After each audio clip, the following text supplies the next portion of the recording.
उत्तर प्रदेश में जैसे जैसे विधानसभा चुनाव नजदीक आ रहा है, वैसे वैसे सियासी पारा लगातार चढ़ता जा रहा है।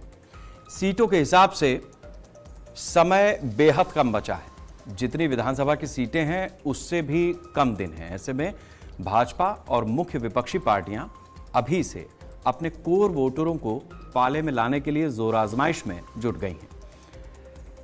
एक हैं तो नेक हैं और बटेंगे तो कटेंगे के बाद अब एक और नया बयान मीडिया में सुर्खियां बटोर रहा है। सीएम योगी ने विपक्ष पर जिस अंदाज में हमला बोला, उसने मंदिर बनाम कब्रिस्तान के नाम से सियासी जंग तेज कर दी है। भाजपा अब मंदिरों के निर्माण और सौंदर्यीकरण को दिखाकर विपक्ष को घेरने की कोशिश में है, जिसमें विपक्ष पर सवाल उठाए जा रहे हैं कि पिछली सरकारों में कब्रिस्तान पर पैसे खर्च होते थे और अब मंदिरों का निर्माण मुख्य मुद्दा है।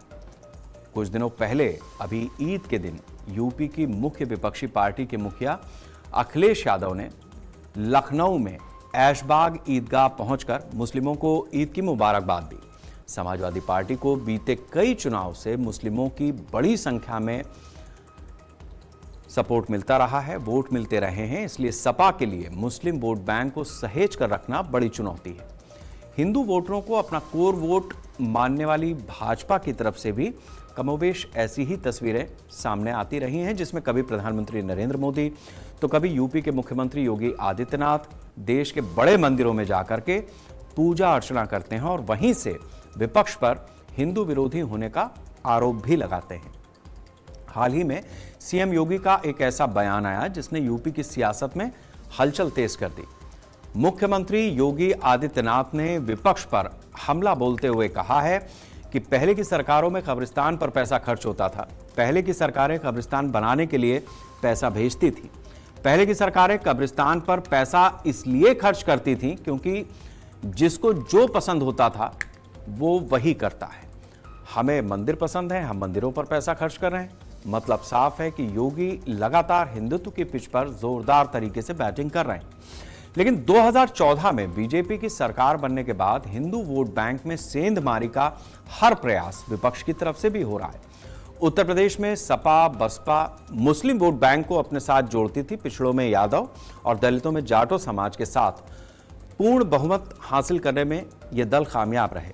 2007 में मायावती और 2012 में अखिलेश यादव। लेकिन इसके बाद 2014 हुआ, 17, 19, 21 के लोकसभा और विधानसभा चुनाव में बीजेपी ने पिछड़ों में यादव और दलितों में जाटों को अलग करते हुए हिंदू तबके को बाकी अगड़ों को, पिछड़ों को, दलितों को अपने साथ जोड़ने का प्रयास किया और इसका लाभ उसे 4 चुनाव में मिला। 2024 के लोकसभा चुनाव में अखिलेश ने पिछड़ा दलित अल्पसंख्यक यानी पीडीए का नारा बुलंद किया और इस फॉर्मूले के तहत करीब बीजेपी की 33 सीटें उत्तर प्रदेश में कम हो गई। उत्तर प्रदेश में, इसके साथ साथ पूरे देश में, उत्तर भारत में विपक्ष हाल की राजनीति में इस फॉर्मूले को यानी पीडीए के फॉर्मूले को सबसे कामयाब मानते हुए इस पर गोलबंदी कर रहा है। छिटक रहे हिंदुओं को एकजुट रखना बीजेपी के लिए चुनौती है। इसलिए बीजेपी ने प्रदेश के लगभग हर जिले में हिंदू धर्मस्थलों और शहर के विकास को एक सूत्र में बांध दिया है। योजनाएं उनकी सबके लिए हैं। योगी आदित्यनाथ का कब्रिस्तान पर दिया गया बयान हिंदुओं को यह याद दिलाने के लिए महत्वपूर्ण है कि बटोगे तो कटोगे।